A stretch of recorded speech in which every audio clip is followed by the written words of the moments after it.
नमस्कार विद्यार्थी मित्रांनो, माझं नाव सुहास भिसे. स्वागत आहे तुमचं सर्वांचं परत करंट अफेअर्स मराठी या आपल्या मायबोली भाषेतील एज्युकेशनल यूट्यूब चॅनलमध्ये. विद्यार्थी मित्रांनो, सर्वप्रथम आपण जर नवीन असाल, पहिल्यांदा या चॅनलवरील व्हिडिओ पाहत असाल तर चॅनलला या ठिकाणी अवश्य सबस्क्राइब सुद्धा करून घेऊ शकता. ठीक आहे, बिलकुल टाइमपास नका करू, वही आणि पेन घेऊन लगेच बसा. आजचा जो काही आपण महत्त्वाचा मुद्दा घेतलाय त्या मुद्द्याचं नाव लगेच लिहून घ्या. महाराष्ट्र राज्य या राज्यातील नवीन जे काही मंत्रिमंडळ झालेलं आहे 2023 मध्ये, याच्यावरील सर्वच महत्त्वाचे प्रश्न सोबत सोबत हे मंत्रिमंडळाचे प्रश्न झाल्यानंतर आपण अजून एक पॉइंट पाहणार आहोत. सर्वच्या सर्व जिल्ह्यांचे जे काही पालकमंत्री आहेत त्याच्यावरील महत्त्वाचे प्रश्न. हे दोनही टॉपिक अत्यंत महत्त्वाचे आहेत, आपण एकाच व्हिडिओमध्ये कव्हर करणार आहोत. तुम्ही कोणत्याही एक्झामची तयारी करा, आजच्या व्हिडिओमधील तुम्हाला 100% 1 ते 2 मार्काला प्रश्न बघायला भेटणार आहेत. टोटल आपण 70 ते 80 प्रश्न पाहणार आहोत. सुरुवात करूया आपण मुख्यमंत्री पदापासून. मुख्यमंत्री कोण आहेत? एकनाथ शिंदे. कितव्या क्रमांकाचे मुख्यमंत्री आहेत? तर 20व्या क्रमांकाचे मुख्यमंत्री आहेत. यांच्याकडे कोणकोणते विभाग खाते या ठिकाणी देण्यात आलेले आहेत त्याच्यावरती नजर टाकूया. सामान्य प्रशासन, नागरी विकास, माहिती आणि तंत्रज्ञान, माहिती आणि जनसंपर्क, सार्वजनिक बांधकाम, सार्वजनिक उपक्रमासह वाहतूक, विपणन, सामाजिक न्याय आणि विशेष सहाय्य, आपत्ती व्यवस्थापन, मृदा आणि जलसंधारण, पर्यावरण आणि हवामान बदल, अल्पसंख्याक आणि इतर पोर्टफोलिओ जे इतर कोणत्याही मंत्र्याला दिलेले नाहीत. हे सर्व खाते कोणाकडे आहेत? तर मुख्यमंत्री एकनाथ शिंदे, जे की 20व्या क्रमांकाचे मुख्यमंत्री आहेत. पाहूया आता विद्यार्थी मित्रांनो, प्रश्न क्रमांक पहिला. मी तुम्हाला सुरुवातीला सांगितलं आहे, एक एक प्रश्न, एक एक खातं अत्यंत महत्त्वाचं आहे आणि प्रत्येक प्रश्नासोबत त्या व्यक्तीचा मी तुम्हाला फोटो सुद्धा ठेवलेला आहे दाखवायला, जेणेकरून तुम्हाला लक्षात ठेवायला सोपं जाईल. प्रश्न क्रमांक पहिला काय म्हणतो? महाराष्ट्र राज्याचे सध्याचे उपमुख्यमंत्री कोण आहेत? तर प्रश्न क्रमांक पहिल्याचं योग्य उत्तर आहे पर्याय क्रमांक डी, वरील दोन्ही. म्हणजेच पर्याय क्रमांक बी देवेंद्र फडणवीस आणि पर्याय क्रमांक सी अजित पवार. हे या ठिकाणी विद्यार्थी मित्रांनो 2 उपमुख्यमंत्री आहेत महाराष्ट्र राज्याचे. उपमुख्यमंत्री म्हणून हे दोघे संयुक्तपणे काम करीत आहेत, एवढीच गोष्ट तुम्हाला लक्षात ठेवायची आहे. पुढचा प्रश्न, प्रश्न क्रमांक दुसरा. सध्याचे महाराष्ट्र राज्याचे राज्यपाल कोण आहेत? तर 2 नंबरच्या प्रश्नाचं योग्य उत्तर आहे पर्याय क्रमांक सी रमेश बैस. हे या ठिकाणी विद्यार्थी मित्रांनो 23व्या क्रमांकाचे महाराष्ट्राचे सध्याचे राज्यपाल म्हणून कामकाज पाहत आहेत. बऱ्याच जणांचं या ठिकाणी कन्फ्युजन आहे की सर हे 23वे नाहीत, 24वे आहेत किंवा 23वे नाहीत, 22वे आहेत. विकिपीडियावरून मी या ठिकाणी माहिती घेतली आहे. 23rd गव्हर्नर ऑफ महाराष्ट्र, बरोबर. तर महाराष्ट्राचे हे 23वे राज्यपाल म्हणून कार्यरत आहेत.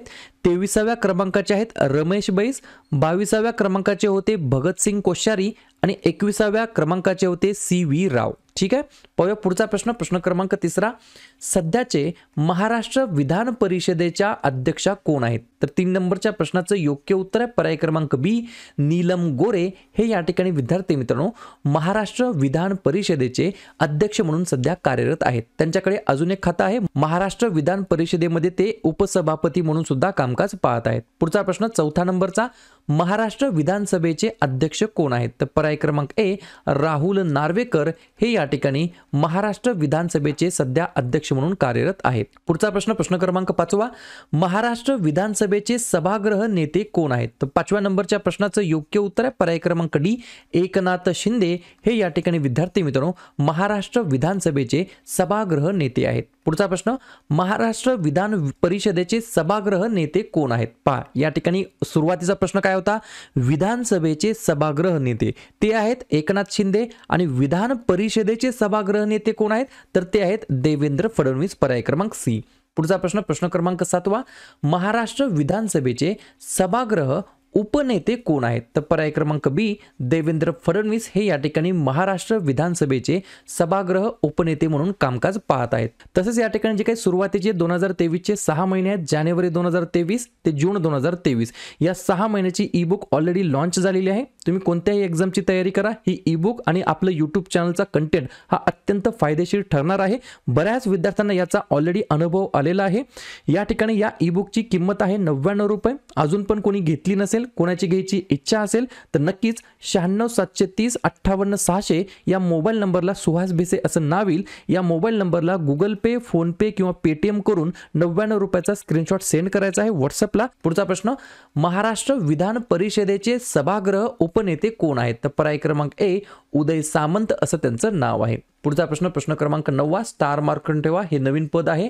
महाराष्ट्र विधानसभेचे विरोधी पक्षनेते कोण आहेत? तर 9व्या प्रश्नाचं योग्य उत्तर आहे पर्याय क्रमांक डी, जितेंद्र आव्हाड असं त्यांचं नाव आहे. फोटोच्या माध्यमातून तुम्ही जाणून घेऊ शकता. तर जितेंद्र आव्हाड हे या ठिकाणी महाराष्ट्र विधानसभेचे विरोधी पक्षनेते म्हणून त्यांची निवड या ठिकाणी करण्यात आलेली आहे. पुढचा प्रश्न, सध्याचे महाराष्ट्र विधानसभेचे विरोधी पक्ष उपनेते कोण आहेत? तर पर्याय क्रमांक सी, बाळासाहेब थोरात हे या प्रश्नाचं योग्य उत्तर असणार आहे. तर बाळासाहेब थोरात हे महाराष्ट्र विधानसभेचे विरोधी पक्ष उपनेते म्हणून कामकाज पाहत आहेत. पुढचा प्रश्न प्रश्न क्रमांक 11, सध्याचे महाराष्ट्र विधान परिषदेचे विरोधी पक्षनेते कोण आहेत? तर पर्याय क्रमांक बी, अंबादास दानवे असं त्यांचं नाव आहे. पुढचा प्रश्न, महाराष्ट्र विधान परिषदेचे विरोधी पक्ष उपनेते कोण आहेत? तर पर्याय क्रमांक ए, भाई जगताप किंवा अशोक अर्जुनराव जगताप हे या ठिकाणी महाराष्ट्र विधान परिषदेचे विरोधी पक्ष उपनेते म्हणून कार्यरत आहेत. पुढचा प्रश्न प्रश्न क्रमांक 13, सध्याचे मुंबई उच्च न्यायालयाचे 47व्या क्रमांकाचे मुख्य न्यायाधीश म्हणून कोणाची निवड करण्यात आलेली आहे? 13व्या नंबरच्या प्रश्नाचं योग्य उत्तर आहे पर्याय क्रमांक बी, नितीन मधुकर जामदार असं त्यांचं नाव आहे. हे या ठिकाणी जे काही मुंबई हायकोर्ट आहे त्याचे या ठिकाणी 47व्या क्रमांकाचे मुख्य न्यायाधीश या ठिकाणी बनलेले आहेत. याच्या पूर्वी 46व्या कोण होते? तर गंगापूरवाला, तुम्हाला लक्षात असेल. ठीक आहे. पुढचा प्रश्न प्रश्न क्रमांक 14, सध्याचे महाराष्ट्र राज्याचे मुख्य सचिव कोण आहेत? म्हणजेच chief secretary of Maharashtra state. तर 14व्या नंबरच्या प्रश्नाचं योग्य उत्तर आहे पर्याय क्रमांक ए, मनोज सौनिक असं त्यांचं नाव आहे. ते या ठिकाणी महाराष्ट्र राज्याचे सध्याचे मुख्य सचिव म्हणून कार्यरत आहेत. पुढचा प्रश्न प्रश्न क्रमांक 15, महाराष्ट्र राज्याचे पोलीस महासंचालक कोण आहेत? तर पर्याय क्रमांक डी, रजनीश सेठ असं त्यांचं नाव आहे. पुढचा प्रश्न, महाराष्ट्र राज्य निवडणूक आयोगाचे आयुक्त कोण आहेत? तर पर्याय क्रमांक सी, उर्विंदर पाल सिंग मदान असं त्यांचं नाव आहे. ते या ठिकाणी महाराष्ट्र राज्य निवडणूक आयोगाचे आयुक्त आहेत. पुढचा प्रश्न प्रश्न क्रमांक 17, महाराष्ट्र लोकसेवा आयोगाचे अध्यक्ष कोण आहेत? तर पर्याय क्रमांक बी, के.आर. निंबाळकर असं त्यांचं नाव आहे. पुढचा प्रश्न, महाराष्ट्र राज्य महिला आयोगाच्या अध्यक्ष कोण आहेत? तर पर्याय क्रमांक ए, रुपाली चाकणकर असं त्यांचं नाव आहे. पुढचा प्रश्न, आता ह्याच्या पुढचे जे काही खाते आहेत ते अत्यंत महत्त्वाचे आहेत. 19 नंबरचा प्रश्न, नवीन अर्थ मंत्रालयाचे मंत्री कोण झालेले आहेत? तर पर्याय क्रमांक डी, अजित पवार हे या ठिकाणी विद्यार्थी मित्रांनो नवीन अर्थ मंत्रालयाचे मंत्री म्हणून या ठिकाणी आता कामकाज पाहणार आहेत. पुढचा प्रश्न, राज्य उत्पादन शुल्क मंत्री कोण झाले आहेत? तर पर्याय क्रमांक सी, शंभूराज देसाई असं त्यांचं नाव आहे. पुढचा प्रश्न प्रश्न क्रमांक 21, महत्त्वाचा प्रश्न आहे, महाराष्ट्र राज्याचे सध्याचे गृहमंत्री कोण आहेत? तर पर्याय क्रमांक डी, देवेंद्र फडणवीस असं त्यांचं नाव आहे. पुढचा प्रश्न, सार्वजनिक बांधकाम सार्वजनिक उपक्रम वगळून त्याचे मंत्री कोण आहेत? तर पर्याय क्रमांक सी, रवींद्र चव्हाण असं त्यांचं नाव आहे. पुढचा प्रश्न प्रश्न क्रमांक 23, सध्याचे सार्वजनिक बांधकाम सार्वजनिक उपक्रमासह याचे मंत्री कोण आहेत? तर पर्याय क्रमांक बी, मुख्यमंत्री एकनाथ शिंदे यांच्याकडे हे खातं आहे. पुढचा प्रश्न प्रश्न क्रमांक 24, महसूल मंत्री कोण आहेत? तर पर्याय क्रमांक ए, राधाकृष्ण विखे पाटील हे या ठिकाणी सध्याचे महाराष्ट्र राज्याचे महसूल मंत्री म्हणून त्यांची निवड करण्यात आलेली आहे. सोबत सोबत त्यांच्याकडे पशुसंवर्धन विभाग सुद्धा आहे आणि दुग्ध व्यवसाय विकास हे सुद्धा खातं सोपवण्यात आलेलं आहे. पुढचा प्रश्न 25, उद्योग मंत्री कोण आहेत? तर पर्याय क्रमांक डी, उदय सामंत असं त्यांचं नाव आहे. काय नाव आहे? उदय सामंत असं त्यांचं नाव आहे. पुढचा प्रश्न प्रश्न क्रमांक 26, खान मंत्री कोण आहेत? जे काही मायनिंग मिनिस्ट्री आहेत राज्याची त्याचे मंत्री कोण आहेत? तर पर्याय क्रमांक सी, दादा भुसे असं त्यांचं नाव आहे. पुढचा प्रश्न 27 नंबरचा, ऊर्जा नवीन आणि नवीकरणीय ऊर्जा मंत्रालयाचे मंत्री कोण आहेत? तर पर्याय क्रमांक बी, देवेंद्र फडणवीस असं त्यांचं नाव आहे. पुढचा प्रश्न, संसदीय कामकाज मंत्री कोण आहेत? तर पर्याय क्रमांक ए, चंद्रकांत दादा पाटील असं त्यांचं नाव आहे. पुढचा प्रश्न, नवीन या ठिकाणी हे खातं देण्यात आलेलं आहे. महिला आणि बाल विकास मंत्रालयाच्या मंत्री कोण आहेत? तर पर्याय क्रमांक डी, आदिती सुनील तटकरे असं त्यांचं नाव आहे. पुढचा प्रश्न, पाणी पुरवठा आणि स्वच्छता मंत्रालयाचे मंत्री कोण आहेत? तर पर्याय क्रमांक सी, गुलाबराव पाटील असं त्यांचं नाव आहे. पुढचा प्रश्न, नवीन खातं आहे नवीन खातं म्हणजे नवीन व्यक्ती या ठिकाणी नेमणूक करण्यात आली आहे त्यांची. अन्न नागरी पुरवठा आणि ग्राहक मंत्रालयाचे मंत्री कोण आहेत? तर पर्याय क्रमांक डी, छगन भुजबळ असं त्यांचं नाव आहे. पर्याय क्रमांक डी हे या प्रश्नाचं योग्य उत्तर असणार आहे. पुढचा प्रश्न, आदिवासी विकास मंत्रालयाचे मंत्री कोण आहेत? तर पर्याय क्रमांक सी, विजयकुमार गावित असं त्यांचं नाव आहे. पुढचा प्रश्न 33 नंबरचा, पर्यावरण आणि हवामान बदल मंत्रालयाचे मंत्री कोण आहेत? तर पर्याय क्रमांक बी एकनाथ शिंदे हे या प्रश्नाचं योग्य उत्तर असणार आहे. पुढचा प्रश्न, सध्याचे उच्च आणि तांत्रिक शिक्षण मंत्रालयाचे मंत्री कोण आहेत? तर पर्याय क्रमांक ए चंद्रकांत दादा पाटील असं त्यांचं नाव आहे. सोबत या ठिकाणी टेक्स्टाईल मिनिस्ट्री राज्याची त्यांच्याकडेच आहे. पुढचा प्रश्न, प्रश्न क्रमांक 35वा, अन्न व औषध प्रशासन मंत्रालयाचे मंत्री कोण आहेत? तर पर्याय क्रमांक डी पहा या ठिकाणी ही नवीन नियुक्ती आहे. धरमराव बाबा भगवंतराव आत्राम असं त्यांचं नाव आहे. पुढचा प्रश्न, शालेय शिक्षण मंत्रालयाचे मंत्री कोण आहेत? तर पर्याय क्रमांक सी दीपक केसरकर असं त्यांचं नाव आहे. पुढचा प्रश्न 37 नंबरचा, रोजगार हमी फलोत्पादन मंत्रालयाचे मंत्री कोण आहेत? तर पर्याय क्रमांक बी संदीपान भुमरे असं त्यांचं नाव आहे. पुढचा प्रश्न, मत्स्य व्यवसाय विभाग मंत्रालयाचे मंत्री कोण आहेत? तर पर्याय क्रमांक ए सुधीर मुनगंटीवार असं त्यांचं नाव आहे. ठीक आहे. पुढचा प्रश्न, प्रश्न क्रमांक 39वा, सध्याचे बंदरे विकास मंत्रालयाचे मंत्री कोण आहेत? तर पर्याय क्रमांक डी दादा भुसे असं त्यांचं नाव आहे. क्लिअर झाल्या गोष्टी? पुढचा प्रश्न, प्रश्न क्रमांक 40वा, सध्याचे सार्वजनिक आरोग्य आणि कुटुंब कल्याण मंत्रालयाचे मंत्री कोण आहेत? पहा महत्त्वाचा प्रश्न आहे. पर्याय क्रमांक सी तानाजी सावंत असं यांचं नाव आहे. ठीक आहे. पाहूया पुढचा प्रश्न, प्रश्न क्रमांक 41वा, सध्याचे शेती मंत्रालयाचे मंत्री कोण आहेत? तर पर्याय क्रमांक डी धनंजय मुंडे असं त्यांचं नाव आहे. पुढचा प्रश्न, प्रश्न क्रमांक 42वा, अल्पसंख्याक विकास आणि औकाफ मंत्रालयाचे मंत्री कोण आहेत? तर पर्याय क्रमांक सी एकनाथ शिंदे असं त्यांचं नाव आहे.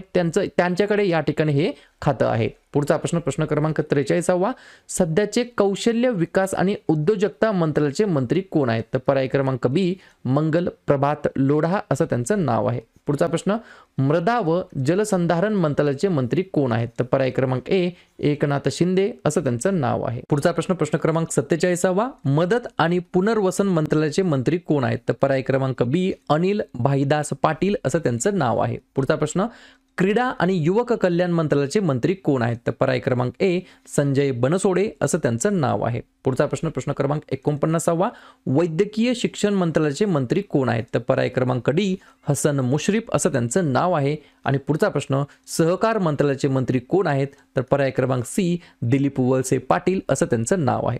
आता या ठिकाणी सुरुवातीच्या भागामध्ये आपण काय पाहिलं, जे काही नवीन मंत्रिमंडळामध्ये विस्तार करण्यात आलं, नवीन खात्यामध्ये जे काही नवीन व्यक्ती या ठिकाणी नेमणूक करण्यात आली त्यांची, त्याच्यावरती आपण नजर टाकलेली आहे. आता काय करूया आपण, महाराष्ट्रातील जे काही सर्व जिल्हे आहेत आणि त्यांचे जे काही पालकमंत्री आहेत 2022-2023चे त्याच्यावरती चर्चा करूया. जसं की काळजीपूर्वक ऐका मी काय सांगतोय. पहा, अकोला, अमरावती, भंडारा आणि गडचिरोली याचे कोण आहेत? देवेंद्र फडणवीस. ही गोष्ट मला सुरुवातीलाच क्लिअर झाली पाहिजे. अजून वेगवेगळ्या जिल्ह्यांचे आहेत ते आपण पुढच्या स्लाइडमध्ये पाहू. त्याच्यानंतर अहमदनगरचे आहेत राधाकृष्ण विखे पाटील, छत्रपती संभाजीनगरचे आहेत संदीपानराव भुमरे, बीडचे आहेत अतुल सावे, बुलढाण्याचे आहेत गुलाब पाटील, चंद्रपूरचे आहेत सुधीर मुनगंटीवार आणि धुळ्याचे आहेत गिरीश महाजन. बरोबर. आता पुढची स्लाइड पहा, काळजीपूर्वक ऐका परत एकदा. गोंदियाचे आहेत सुधीर मुनगंटीवार, हिंगोलीचे आहेत अब्दुल सत्तार, जळगावचे आहेत गुलाब पाटील, जालन्याचे आहेत अतुल सावे, कोल्हापूरचे आहेत दीपक केसरकर, लातूरचे आहेत गिरीश महाजन, मुंबई शहराचे आहेत दीपक केसरकर, मुंबई उपनगराचे आहेत मंगल लोढा, नागपूरचे आहेत देवेंद्र फडणवीस, नांदेडचे आहेत गिरीश महाजन, नंदुरबारचे आहेत डॉक्टर विजयकुमार गावित, नाशिकचे आहेत दादाजी भुसे, उस्मानाबादचे आहेत तानाजी सावंत. त्याच्यानंतर शेवटचे काही महत्त्वाचे जिल्हे त्याच्यावरती नजर टाकूया. त्याच्यानंतर पालघरचे आहेत रवींद्र चव्हाण, परभणीचे आहेत तानाजी सावंत, पुण्याचे आहेत चंद्रकांत पाटील, रायगड आणि रत्नागिरीचे आहेत उदय सामंत, सांगलीचे आहेत सुरेश खाडे, साताऱ्याचे आहेत शंभूराजे देसाई, सिंधुदुर्गचे आहेत रवींद्र चव्हाण, सोलापूरचे आहेत राधाकृष्ण विखे पाटील, ठाण्याचे आहेत शंभूराजे देसाई, वर्धाचे आहेत देवेंद्र फडणवीस, वाशिम आणि यवतमाळचे आहेत संजय राठोड. ही गोष्ट तुम्हाला लक्षात आली? ठीक आहे.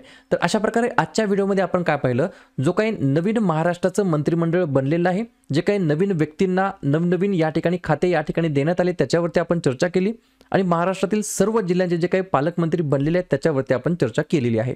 व्हिडिओ आवडला असेल नक्की व्हिडिओ लाईक करा, जवळच्या मित्रमैत्रिणींना हे यूट्यूब चॅनल हे व्हिडिओ जरूर शेअर करा आणि उद्या संध्याकाळी 7:30 वाजता कोणत्या टॉपिकवरती व्हिडिओ घ्यायचा हे जाताना नक्की कमेंट करा. शेवटी जाताना एवढंच बोलेल, नवीन असताल चॅनलला अजून पण सबस्क्राईब नसेल केलं तर चॅनलला सबस्क्राईब करायला बिलकुल विसरू नका. व्हिडिओ पाहिल्याबद्दल सर्वांचा अगदी मनापासून आभार आणि धन्यवाद.